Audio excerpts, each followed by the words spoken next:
Yeah, welcome to my channel. Today topic is how we define the home position in Nachi robot. So first of all, I have made one program. Go in directory and make the 100 number program. Its name is home program. As you see, the step number 2 is position. So we have to select the constant setting, press the enable key and press constant setting.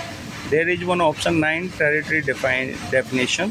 So I press the territory definition, press the step by selecting the enter. You can see the enter.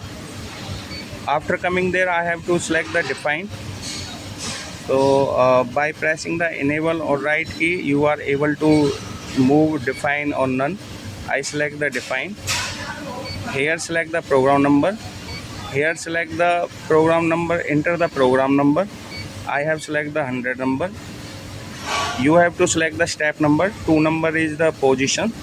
And after there is one option auxiliary gun for gun inclusive or exclusive. You can select by there pressing enable left key or right. So I select the ignore.